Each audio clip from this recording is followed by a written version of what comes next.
Hello, everybody. Welcome to Hi. Dice Jailers. I'm Jordan, I'm Bjorn. and today we're starting off like a mess. Yeah, Today we are. we're talking about We call wizards. badasses. We're talking about wizards, Yes, magic we're talking boys, about wizards. I'm so the excited. classic, the most classic of classic. I mean, it's in the name of the publishing company. It Like is. you can't not love them because they're I the mean, the classic magic boy. when you think of a D&D nerd, the general thing, you imagine somebody in their wizard's cloak. That Absolutely. is what you think of. It's just the thing. Oh, what a class. So before we go on about the class, Yeah. uh, we should talk about the occasional announcement that we may have. Yes, Uh, yes. yes. Do you have any? Uh, Not a ton, except for it's been a very good week. While work has been slightly stressful, helping adjust new providers coming in, old ones going out.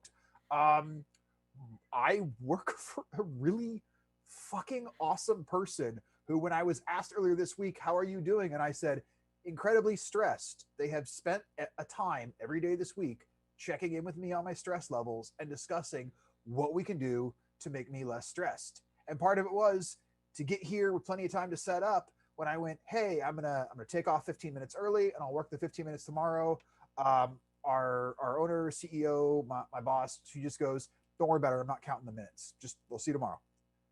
Like, That's that's super cool and understanding. yeah. So working with somebody who actually really values the work life balance in life, it does take a lot off my shoulders, and so it's allowed me to work on a side project where I'm currently working on two things. One is cutting a script of Much Ado About Nothing to record in podcast format, Ooh. which will be Okay. really cool. Yeah, we're going to release it in like 30-minute chunks, all broken up.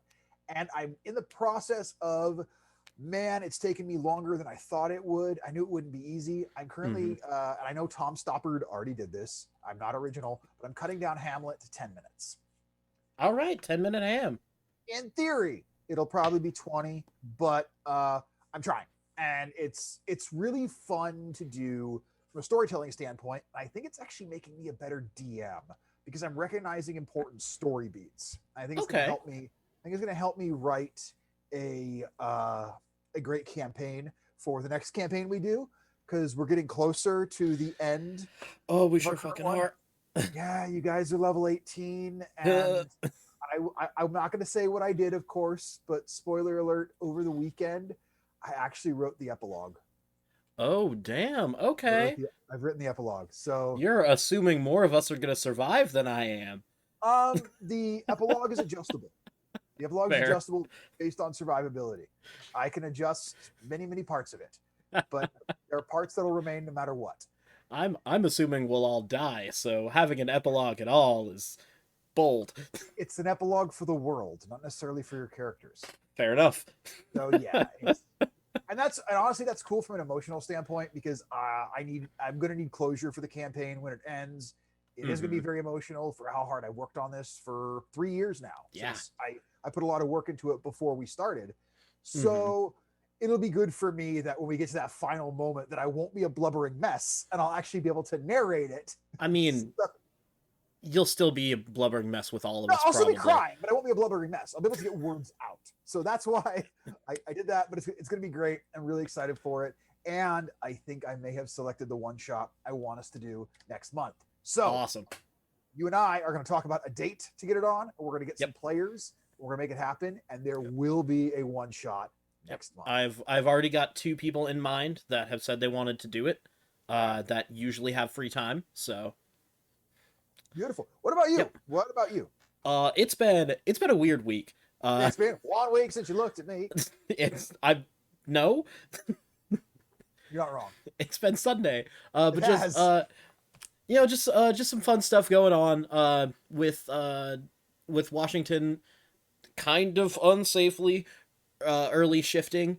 The bars can be open to midnight now at a higher capacity, which means one of my favorite bars up on the hill might need extra people. So, in talking about like me coming in for a shift or two every once in a while, getting some work done acting wise, and the biggest Good. thing is that my friend of the stream, been on here, Andrew Shanks, his podcast, Yeah. The Ugly Radio, season 2 is dropping very, very soon. I don't have the date right off the top of my head because I didn't look at it right before this, and that's my bad, Shanks. Uh, but but it is dropping, I think, next month. I'm trying to remember Nice. right. Next month or the month after. I think it's, if I remember right, it's like the end of April. Yeah. Shanks is a good man. He does good Anyway, work. and I'll be in. I'm for sure in episode 2.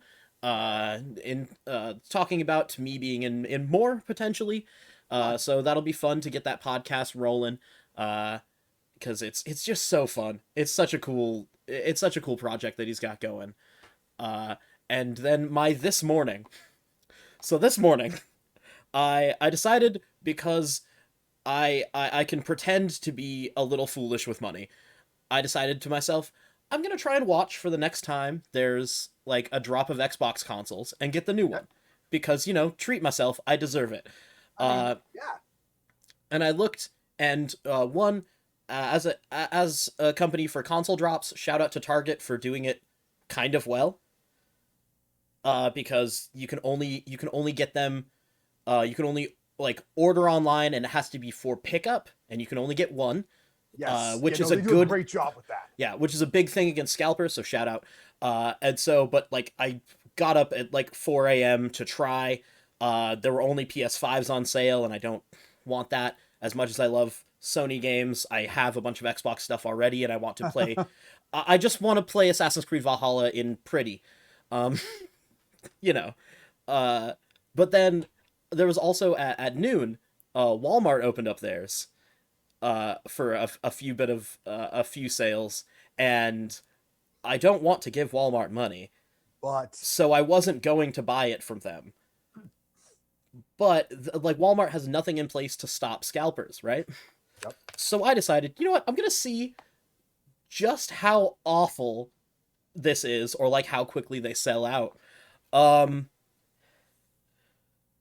their page was crashed for like a solid hour. And so, like, after I saw it was crashed for like the first 10 minutes, I was like, okay, this just isn't gonna happen. I'm not even gonna bother watching it. But then part of my brain went, hey, remember LulzSec? Remember when Loit cannons used to exist? Remember when DDoSing wasn't illegal? Let's do a one-man legal version of DDoSing. And I just set up an auto clicker on my computer to just hit refresh every couple of seconds. Like, it's technically not DDoSing, it's technically legal. But I just to help keep that crash just a little bit, because that family has so much money, and you're gonna put none of it into your servers for online sales. You are idiots. Go fuck yourselves. Yep, yep. So that Well, was my, yeah. Yeah, you were doing just doing a little bit of magic, a little bit of magic to make things good for the world. much like me, my friend. Oh you no. are capable of some magic. You haven't done it in a few episodes, and I was hoping You you'd thought forgotten. it was gone. You thought I forgot. I It's thought back. I thought that it had Saving it. invisibility cast on it. I was saving it for this. That's the Oh, segue. this is glorious. Let's talk about some wizards. The wizard. Oh man. Oh man. So yeah, you go all the way back to the beginning of D&D. The mage has been there Mhm. since the beginning.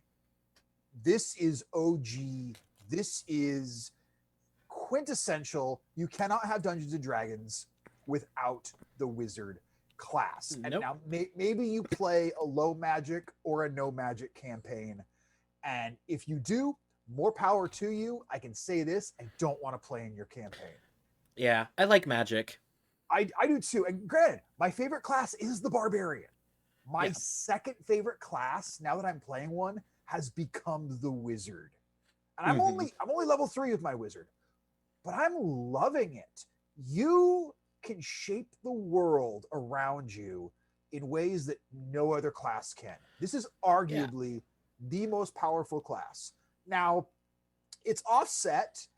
Remember that D6 we talked about with Sorcerer? Oh, buddy, he's so fragile. That's your hit guy, baby. Yeah. That's all you get. That's all you get.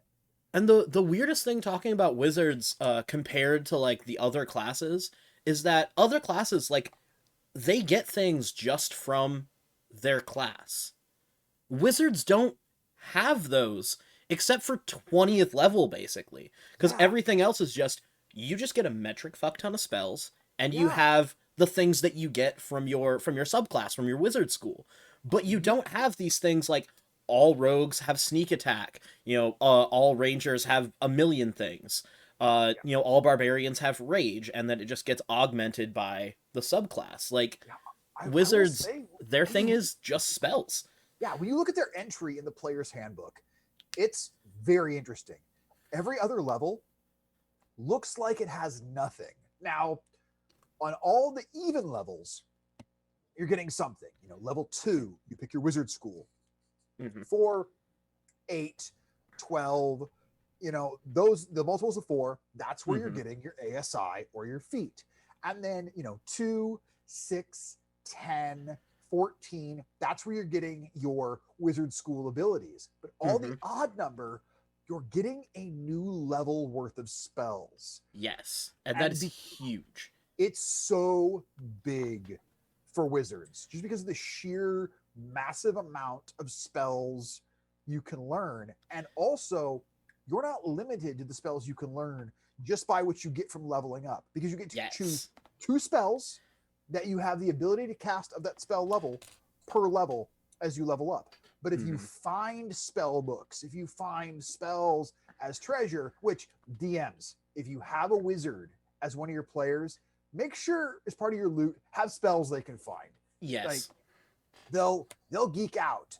Even if it's a level 1 spell that they don't know, if, man, they never took Chromatic Orb and they may be level 5 and they find Chromatic Orb, they'll be going, oh, sweet, that'll be good. I'll add that to my spell book. Because as a DM, you also get to have the time of then playing into, like, all right, when is the wizard gonna find time to copy the spell down? Yeah, and that's a fun thing to play as a DM. And I know we're kind of going out of order of form for how we usually do things, but the thing that I think is one of the biggest balances to the wizard, and one of the things that's like, the wizard might not be like that great, is because it's just the sheer amount of gold you are going to spend on copying down spells. That is the balance, because you don't need any gear. You're a wizard, with rare exceptions. Yeah, like magical robes, magical staves, wands maybe. Yeah, you are proficient with no armor. Yep. You, as far as weapons go, it's gonna be simple weapons. Get a stick. Yeah, because when you talk about the stats for wizard, there's one stat you care about. One. That is your intelligence. This is the first class we have talked about where intelligence truly matters. I mean, yes, there have been some archetypes like the Arcane Trickster, for example, where your spells do run off of intelligence, but your spells are so secondary because you're a rogue first. Yep. Your spell attack bonus, your spell save DC, it's intelligence based. You have proficiency in intelligence saving throws, and the skills you're probably going to take are going to be intelligence based, because as a wizard, the whole basis around this is your spells are things you have studied and you have learned. You have to be smart to be a wizard. Yeah. And this is another case where I know I say it every time. Con is not a dump stat. You're going to want those concentration checks. Yes. Like, don't dump con, not just because you have no hit points. You want to throw up a concentration spell, have the constitution to keep that going, and then use other single targeted spells to either damage or buff or other things you want to do throughout the battle. I think this is a case where, as far as what you're going to take, strength and dex for a wizard, I think they can both be dumped. Yeah. And the reason I say that is people will say, well, I want dex so I can have some armor class. I'm like, man, if they hit you, you're going to die already. Just. Yeah. Your Yeah. goal should not be hit. Now, granted, I think if you're gonna have some decks, stop at a 14. Yeah, because like you've got mage armor, you've got shield. Exactly. Uh And a 14 dex with mage armor and shield gives you a 20 AC. yeah. If they hit the 20 AC of your wizard, then you were going to get hit. Yeah. Then they've got an archer. Like Yeah. eh. It's up to you whether you want to put some other points in either to wisdom or charisma. A wizard's a great time to boost that charisma, be the face of your party because you have the intelligence to back it up. The way I play, I actually dump charisma for my wizard. Yeah. I take intelligence and then wisdom is my next highest stat. Well, that's a lie. Wisdom and constitution are tied because I love con. But Yeah, you do. I want to be a wizard who knows things and also just has great intuition about things. But as far as how to deal with people, really couldn't give less of a shit. Like this is a student. Yeah, it's one of those it's one of those things that we've talked about in other classes, but like wizard really is one of the better classes for being able to tie your stats to your backstory. Yeah. And like and I know we talk about backstory and how important it is so often because like I mean, we're actors, we're performers, we're storytellers, so like the out of battle stuff is very important to us. But also it's just like cuz it's half of D&D. Yeah, it is. You know? Like and many players would say it's more than half, but for the sake of people that just kind of want to get around a table and play Baldur's Gate 1, which there's no reason why. There's no argument against it. No, like there's nothing go wrong fight with stuff. That. Yeah. But like there's a great campaign, Dungeon of the Mad Mage. If you want to just fight stuff, great campaign for that. Just go fight. But like wizards, you can really tie your stats to your character's backstory. So like if you're playing the one of the two incredibly broke poor wizards that grew up on the streets, you're probably going to have a high wisdom and a higher dex. Yeah. If you're playing that wizard that's from a noble family because magic runs in the family and that's why we are royals, then, you know, charisma's going to be heavy. Exactly. If you've been watching and reading too many fan fictions and fan comics and like fan things, and you're for some reason deciding to play a muscle wizard, well, muscle wizard, which it's hilarious, and it's one of the few times where it's like, this is funny and kind of bad, but still do it because it's kind of love it. Like because it's still kind of great.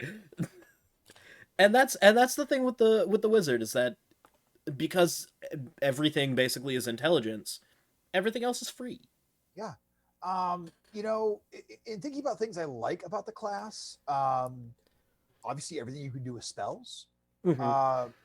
Loving ritual spells are just amazing. That's it. When you're selecting your spells, don't forget to take some ritual spells because you can only prepare so many spells per day. And I think this is both the positive and the negative because ritual spells kind of help you extend what you can do per day because you don't need to prepare a spell you're going to ritual cast. So for example, you take the first level spell Alarm and then decide, okay, before we go to sleep, I'm going to ritual cast Alarm, put up a wire. So if anything trips it, it'll wake us up. You never need to prepare it or waste a spell slot on it. Same thing with things like Identify.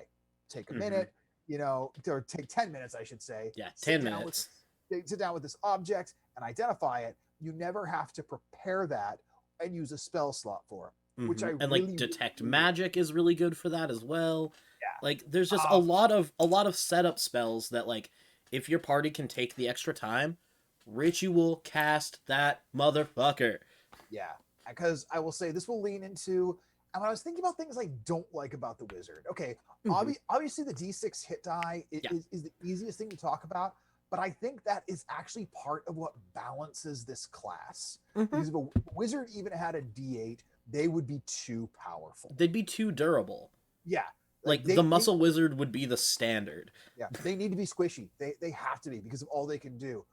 My only knocks against them, the whole, oh, I didn't prepare that spell, I can't cast it even though it's right Mhm. here in my spell book, that is a little annoying to me. I wish that maybe out of combat, if you didn't prepare it, you'd be like, well, hang on, I'm gonna look at my spell book, I'm gonna look at the spell, and now I'm gonna cast it, because it would be useful in that situation. It's not how the wizard works. Yep. Whatever. Small complaint. Yeah. The The only other knock I could actually find on the class is I don't know if there's a class that first level sucks more than a wizard. Yeah, that First yeah. level is awful because, let's look at some of our other casters. The cleric, you get your domain first level. Yep. The warlock, you get your patron first level. And a sorcerer, you get your sorceress origin First level. Yeah, these classes get these things out of the gate. You don't even get your school until second level, and that's difficult only because when you look at the wizard's block for how they're created at first level, all you have is 2 first level spell slots and 3 cantrips. Yep.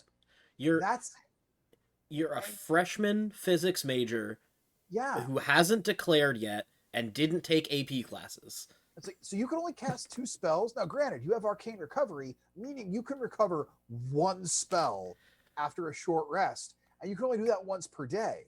So, One spell. And honestly, if I'm playing a first level wizard, what I'm probably going to do is I'm going to cast Mage Armor because it lasts for 8 hours, Mm-hmm. and then I'm going to want a short rest to get Arcane Recovery, so I have both of my spell slots. Yeah. It's very difficult to be a first level wizard. I don't know if there's another class that at first level I would say is frustrating to play. Yeah. There is like I would say the bard has a little bit of that. Yeah, their first level's not great. But yeah, their first level's not great, but it's not nearly as bad as the wizard's first level. Yeah. See, for me, the things that I knock about the wizard, like there's the gold use. There's like just getting your spells, there's the gold use.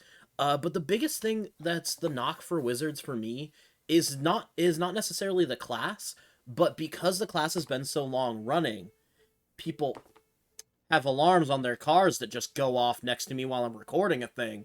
Gotta do it. It's gotta be. That's just how it's gotta be. But also God, that is annoying. The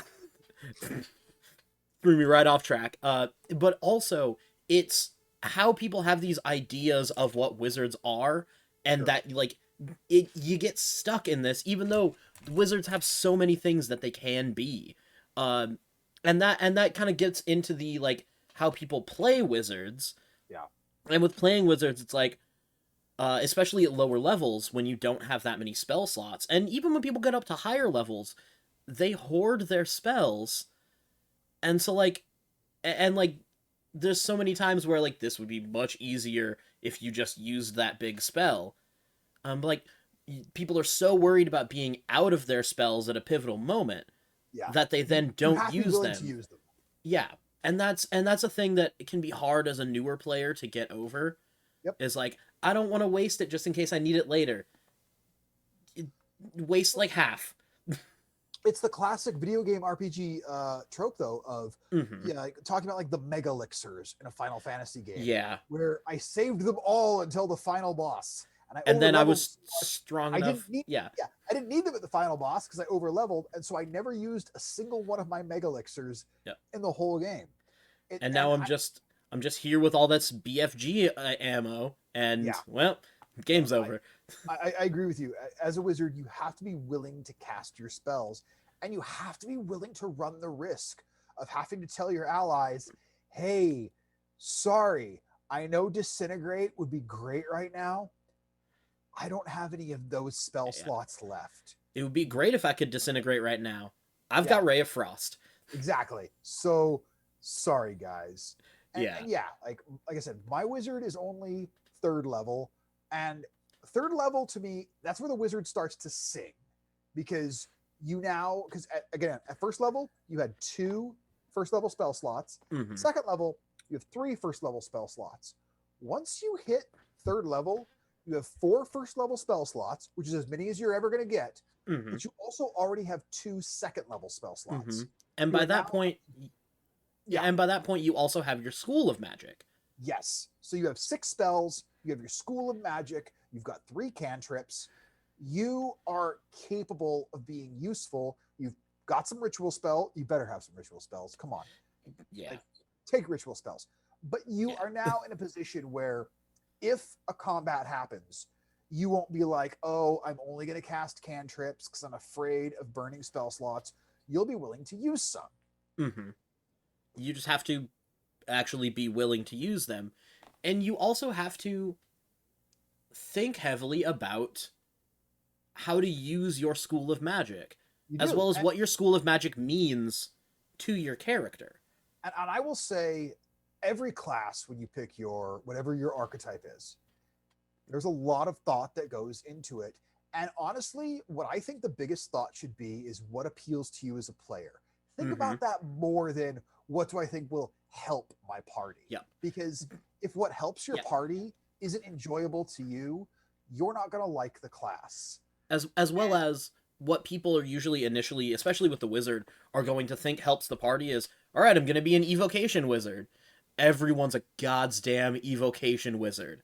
And evocation is a great school. Yeah. But I want to segue right into my favorite from that. There we go. Because it's not evocation. Nope. Now, here's another fun thing about Wizard, real quick as I get into my favorite. Almost all the schools are right here. Player's Handbook. You don't need supplementals for this. There are some good ones that have come out since then.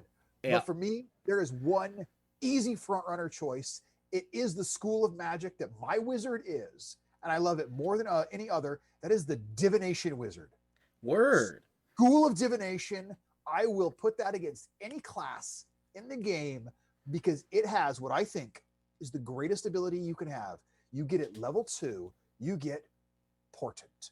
Now, no matter what school you pick, you're going to get the ability to copy down spells of your school at a discount.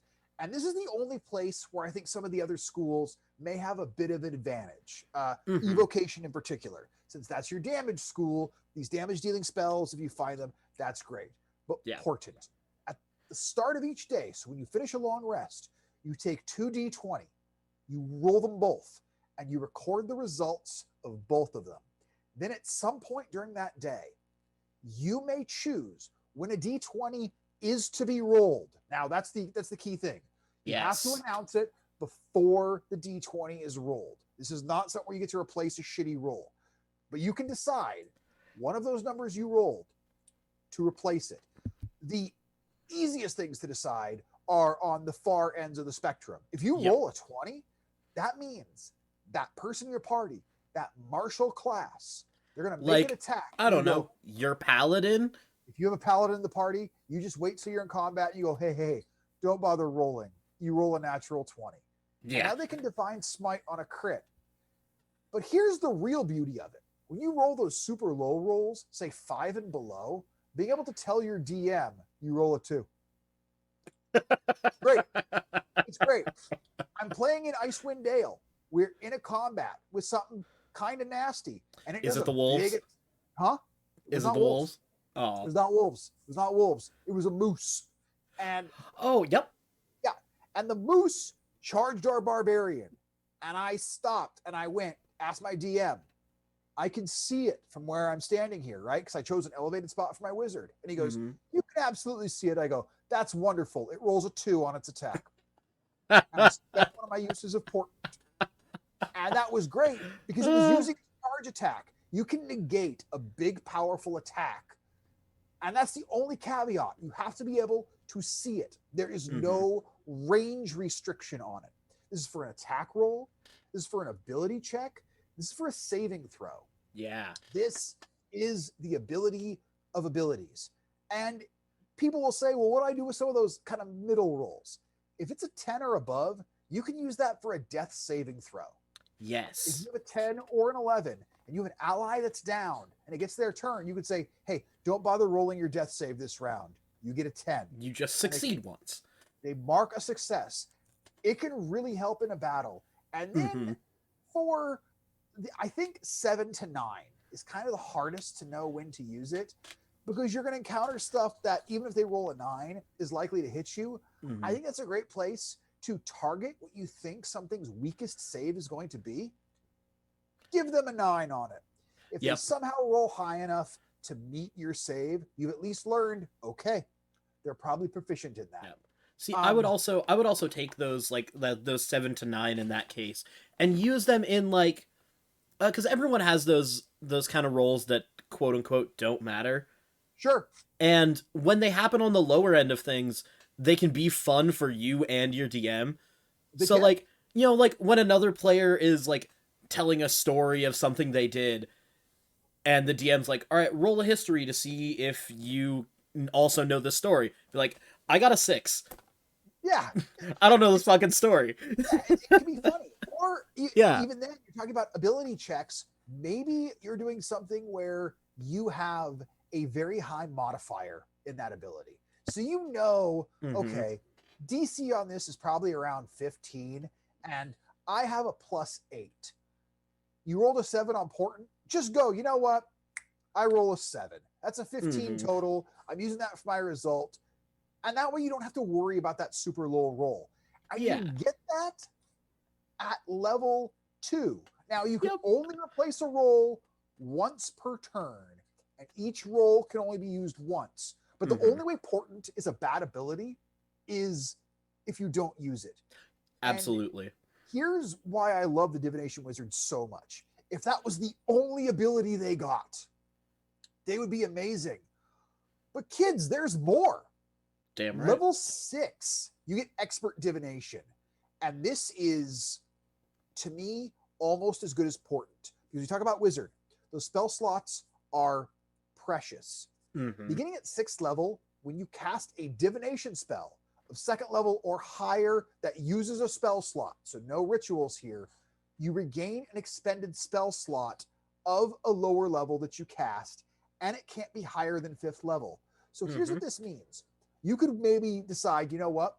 I want to cast Scrying, which is a 5th level divination spell. Okay, so before you do that, find a 1st level spell you maybe want to cast. Cast that. Great. Now find a 2nd level divination spell you want to cast. Cast it. Regain the 1st level. 3rd level divination. Cast it. Regain the 2nd.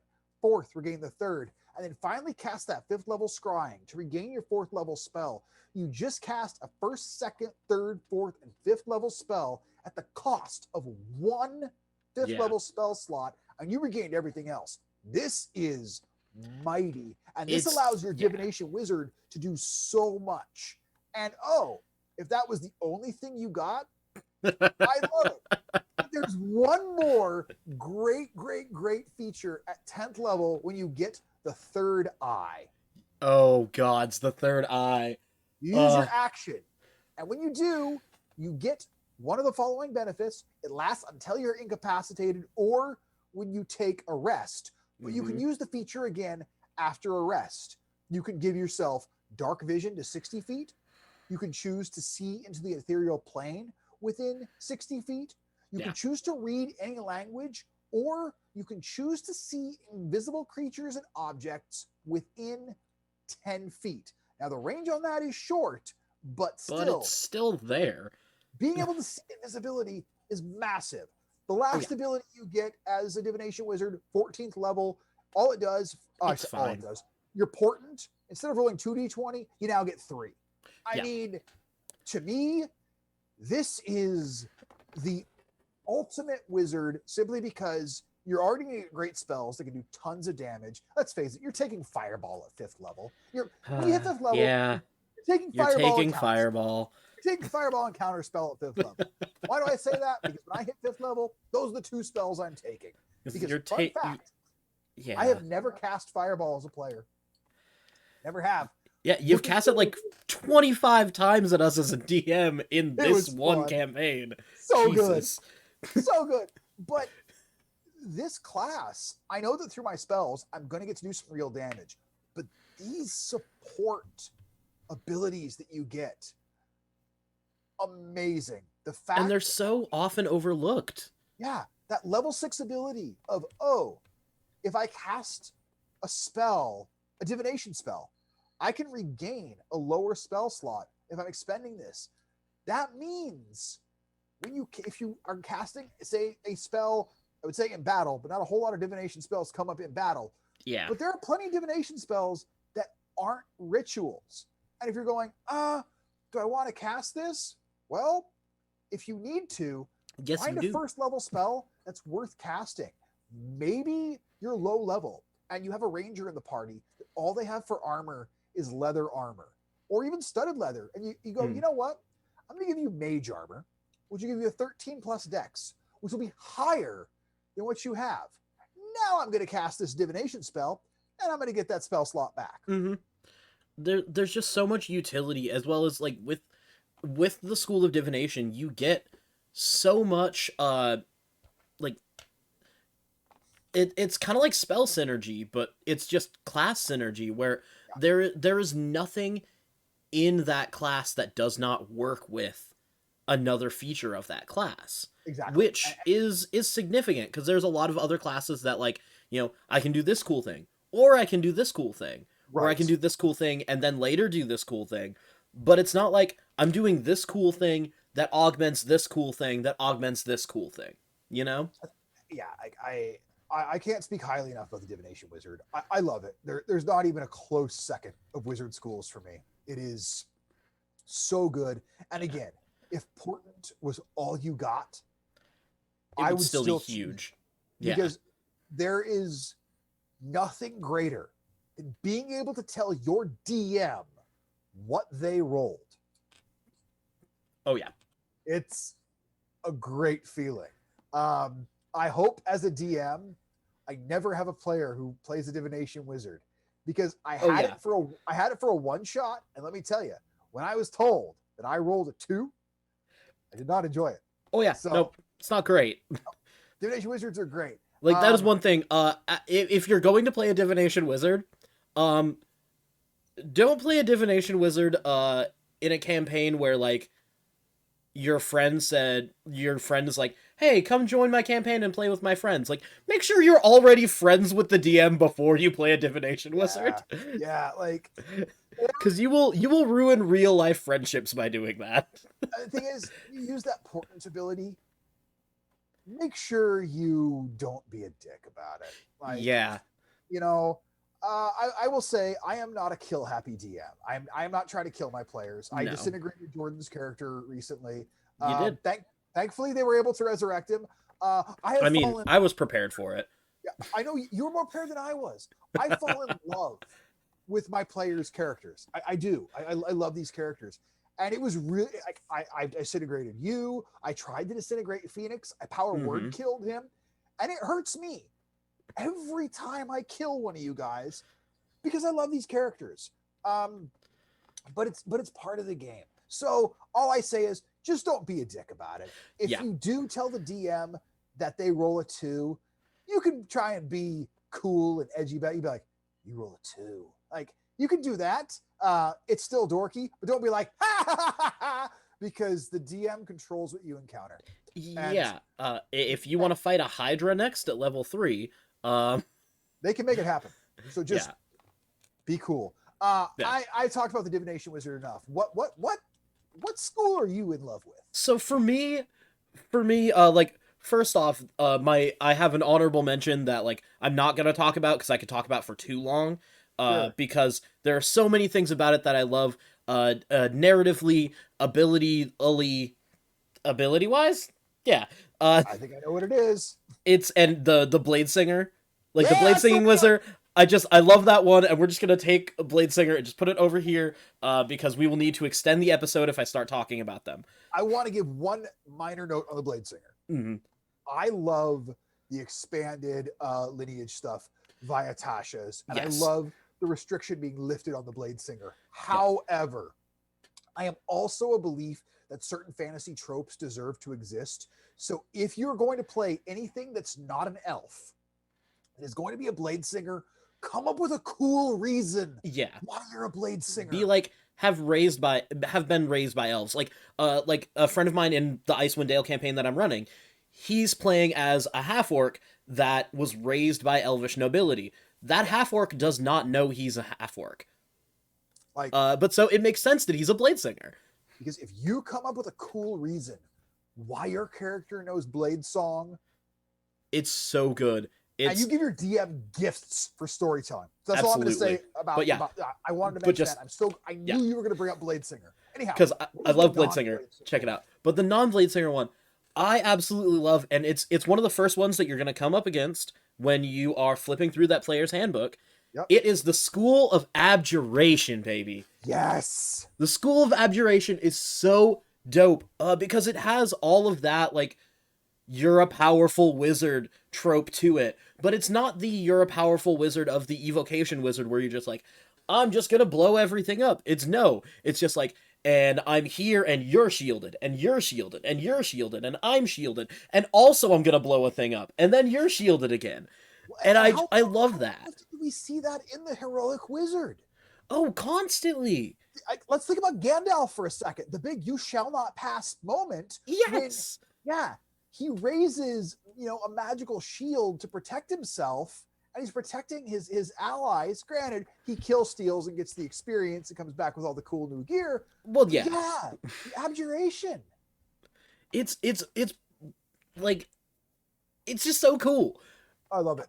Like, because part of it, and part of the coolest thing about this subclass with the wizard is that just because you are an Abjuration wizard does not mean you cannot do those big evocation spells. Which is always important to remember with every wizard school. Yes. It's like, yeah, your fireball isn't going to be augmented by your school of magic, but there's nothing that says you can't take fireball. Exactly. And you're going to take fireball. Yeah. You're going to take fireball. But, like, the thing that I love with the Abjuration Wizard is its biggest feature, the Arcane Ward. And So that's good. it's just an extra shield that pops up anytime you cast an Abjuration spell, which you're probably going to do. I don't know. Shield, maybe. Mm-hmm. Or Like, mage armor. yeah, anytime you're about to get hit, or anytime you're preparing to maybe get hit, you're like, and mage armor, also an extra shield for you. Yeah. Or an extra shield for me. And the greatest thing is that the Arcane Ward has this caveat, because you'd think that, like, all right, the Arcane Ward, it's this little bubble that once it gets popped, it goes away. No. Yeah. That bubble, once it gets dropped, because how the ward works is that it's got hit points, and it's got a hit point maximum of twice your wizard level plus your intelligence mod, and it also gets to be replenished by twice the spell level of an Abjuration spell that you cast. And so, like, you can kind of be like, you can be Glinda the Good Witch in her magical Yeah. bubble. And just like, all right, and mage armor on you, also Arcane Ward for me. Yep. And you pop through the Arcane Ward, I cast, next round, I cast Shield, and the ward has a little bit of health again. And you just get to float around in your beautiful protective bubble and be happy and nice and cast Fireball through it. Which, at the end of the day, isn't that what we all want? Yeah, it's just, I'm nice and safe and also die. Yeah. And again, I know we both mentioned the evocation school. It's the most classic school. Yeah, to take. it is. I think if someone's never played a wizard before, or if they're still fairly new to D&D and they really want to play a wizard, I would steer them towards the evocation school. Because the evocation is great. I'm just personally tired of it because I've played a lot of D&D. That's all it is. I feel you. I think it's the easiest to play, but honestly, I think evocation wizards and necromancy wizards, I love the school of necromancy, but I think evocation and necromancy actually work better for big bad evil guy antagonists. Absolutely. Than they do as player characters. Because again, and I fall into wanting my characters to be heroes. I like high fantasy with heroes. That's the way I do. An abjuration wizard makes a better hero than an evocation wizard does. Like, I'm interested more in the protector than in the destructor. Like, anyone can blow stuff up. Like, can you blow stuff up and make sure that important things don't get blown up? Yeah. And I mean, evocation wizards can do that a little bit because they have their arcane bending and whatever, but Yeah. Eh.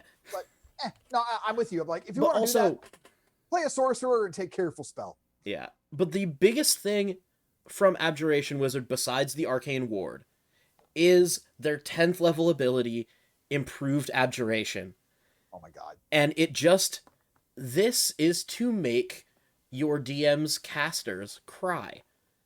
Because it Yes. specifically boosts all of your Abjuration spells that require a roll. You get advantage on it. You know which ones require a roll?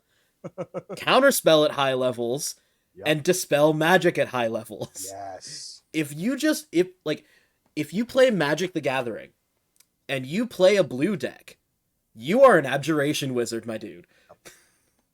Like, it's just so dope. You're just like, oh, Doom on your spell, twice as hard to beat me. Exactly. And it's really cool. And so honestly, I put this one also above the evocation. Funnily enough, like I said, Divination is my number one. Abjuration is tied with one other for my number two. What is it? We won't go into the details of my number two, but it is War Magic. Oh yeah, War Magic's super dope. Read up on that one as well. Yeah, War Magic's great. War Magic is basically Abjuration with some other shit. It's not as Abjuration as Abjuration is, but like it's Abjuration light with lime. Yeah, it is. It is. You know? Yeah, you're like, oh, okay. I just added something else to this. It's Yep. And I knew we were gonna go long on Wizards because I know how we both feel about Wizards, which means we have half the time we normally do for the subclasses that we dislike. This won't take long. Let me just get this out of the way. If you decided that you were going to play School of Transmutation, just do yourself. Oh, Jesus Christ! Do yourself a favor.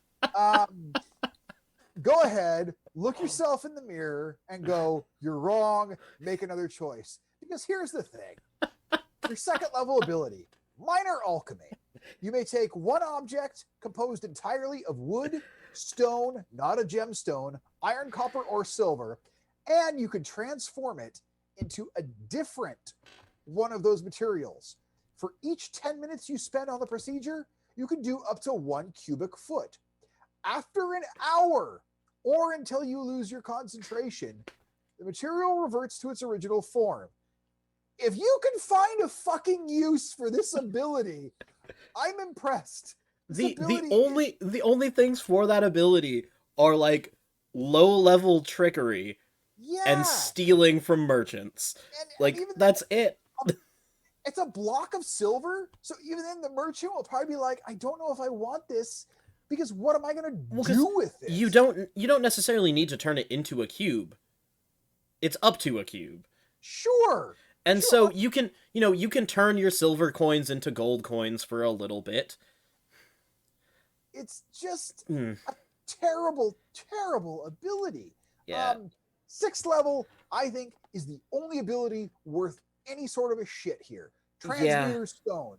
Now, you can spend 8 hours creating it. Jesus so Christ. Again, it takes so long. You can give the benefit to yourself or another creature. It's a benefit of your choice as long as the stone is in their possession. All right, that's cool. You can have dark vision to 60 feet. Okay, yep. I'm already thinking of my Divination Wizard, who at 10th level, I got to wait a little longer, but I can just have this as an action. Mm-hmm. Great. An increase of speed of 10 feet while the creature's unencumbered. I don't care. Yeah, also, basically, except your monk, who's going to be unencumbered. Yeah, maybe a barbarian. Maybe. Yeah, but also your barbarian's the highest strength, so they're probably the pack mule. And also outside of your barbarian and your monk, who actually cares that much about their movement speed?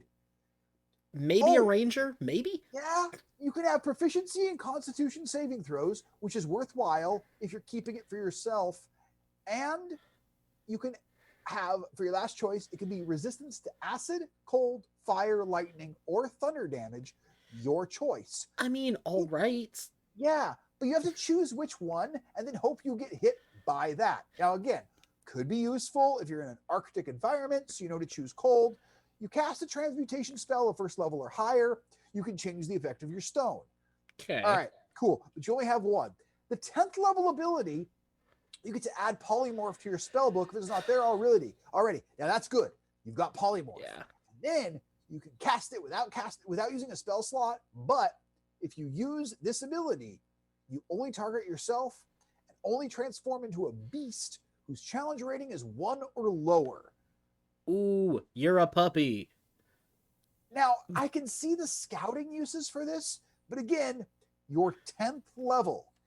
If you don't have someone in your party who can scout better than this, at this point, I can't hire an NPC. I can't help you. And then finally, at level 14, Master Transmuter. Okay, you can use your Transmuter Stone for a couple cool things. You can remove all curses, diseases, poisons affecting a creature. You can cast Raise Dead with it without expending a spell slot or needing to have the spell in your spell book. Here's what I will say, though. You still have to have the diamonds. There it is. It doesn't say without material components. And lastly, you can make somebody younger, but it doesn't extend their lifespan. This school is bad, guys. It's an NPC school. It is. Like, it's an NPC school. Transmuter Stone is good of all the abilities. And if anyone were to say, like, I want to be a transmutation wizard, I'd be like, how about you choose a different school and just learn polymorph? Like, why do you want to be an NPC, bud? You'll have more fun. Like, any class ability where when I look at it, I go, how in the hells am I going to use this? I walk away from that archetype. And that's what happens to me at level 2 when I look at that ability of like, oh, I could turn up to this block of wood, maybe it's like a block of silver. And instantly, and with how long it takes, I go, why do I care? Yeah, like if that ability lasted longer or didn't need concentration or was just on a larger scale, it would be more useful. Honestly, but like, even if it was, you can change the physical state of an object and it used solid liquid gas. Oh, that would be way better. I mean, yeah, the ability to be like, oh, I'm going to turn this block of lead into liquid lead that's non-molten. And like, you could do some cool stuff with that. And also just like, I'm going to turn this lock on a door into liquid. Now there's no lock. Like, I guess the closest, you saying that, the closest use I could think of is like, okay, there's a lock on a door and it's made of iron, so I'm going to transmute it until it turns to wood, and I'm going to have the barbarian kick it really hard. Yeah. Like, okay, great. But in that case, I don't think lockpicks. Yeah, exactly. There are just so many better things out there. I can't get behind this school. I can't do it. It just needs a full rework, because transmutation is a cool school of magic. It's just the transmutation abilities, like there's nothing. And when you're playing a class like the wizard that you don't get anything extra special from just being a wizard, well, the school's kind of freaking important. So what did you pick now that I'm done dunking on transmutation? So for me, and this comes from my comparison to past editions of it and other game systems of it, as well as how, like, I think of the class when I see it. And I know the change for 5th edition is because it is easily broken and easily overpowered. Okay. And that is the School of Necromancy. You know, I don't disagree.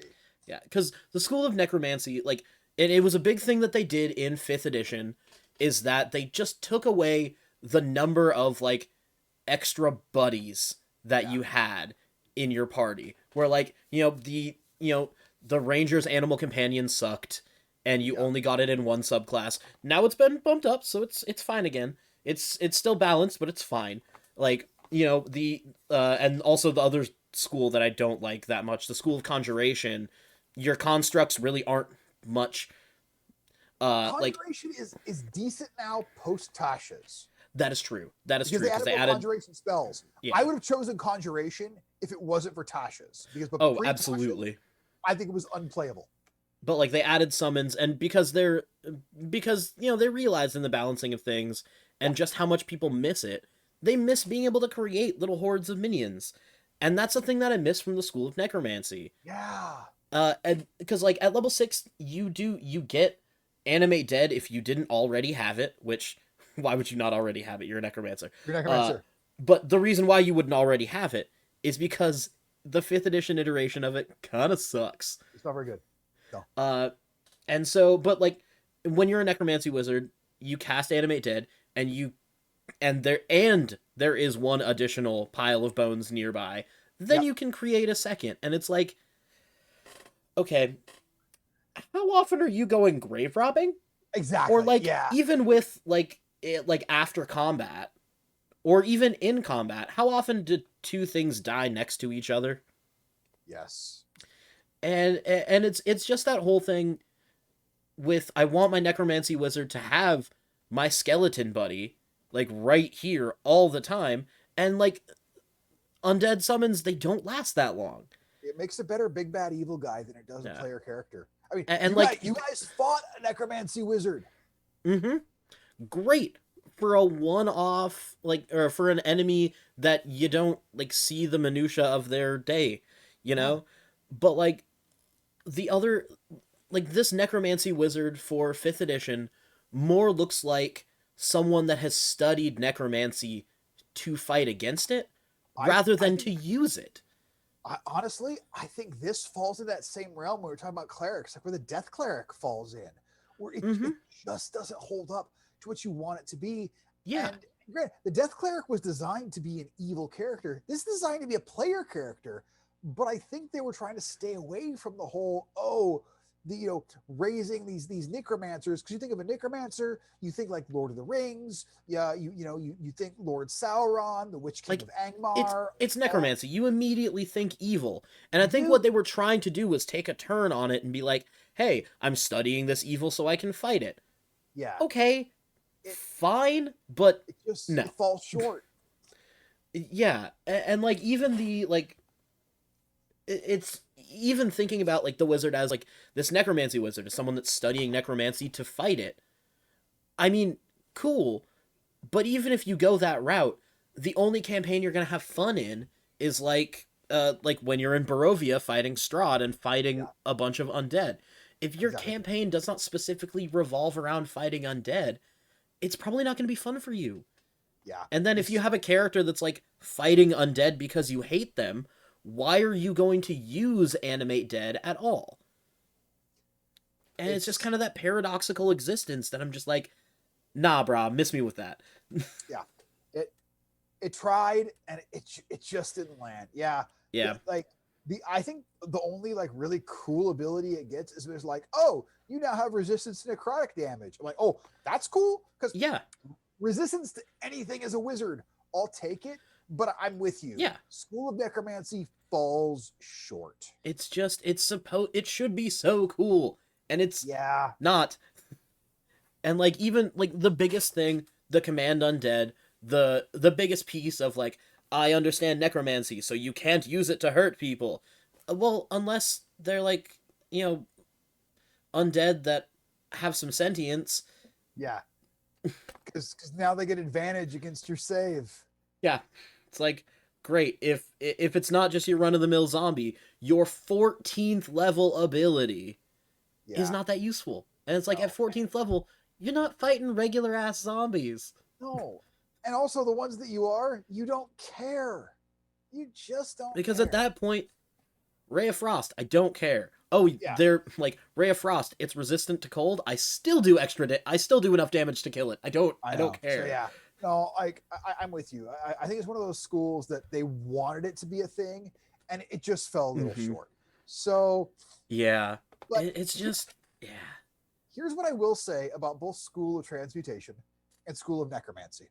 As we get near a close. Yeah, I feel like you and I both had to really pick on where these things didn't excel, because frankly, the wizard class is so good and that's why these subclasses being bad are so glaring, is Yeah. because it's just like, you have so much other wizard you could do. Why would you do this? And frankly, you could play one of those schools and still have a great time. But Yeah. I think if you play any other school other than those two, like I would like those are the only two, like that was my second choice for one that I didn't love. Yeah. Outside of those two, I don't think there's a bad choice. This I mean, is an I would incredible class. we're like already at time, so I won't actually get into it, but the Order of Scribes is cooler in theory than it is in practice. I'll disagree with you there. We can all right. talk about that off stream. Yeah, but I will but disagree with you there. I yeah, 'cause love Order of Scribes. we've got to spend time. I think it's because I played it and it didn't go well, but anyway, but we've got to end because we're at time, and we don't want to go long because we will if we give ourselves that opportunity. Play a wizard if you want to. Don't be afraid of it. That's all I want to say. Don't be afraid of the wizard. Don't be afraid. I was afraid. I'm playing one now. I should have been afraid. It's amazing. But thank you all so much for watching guys. today. Thank you so much for just being around. This is episode 28 at this point, which is like 27 more episodes longer than I thought we'd do. Same. But we're sticking with it. But please, keep up with us on our Facebook. Keep up with us on our still pretty barren Instagram page. And our quiet Twitter page. I'm just gonna keep making that joke until we actually do something with it. We'll do something with it before the one shot. How about that? Yeah. I think we can. We'll post a thing. We just have to remember, and we're bad at that.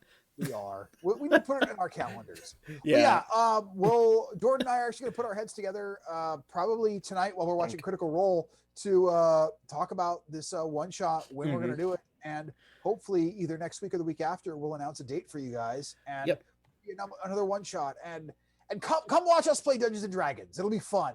And I mean, honestly, you saw the last one. It was ridiculous.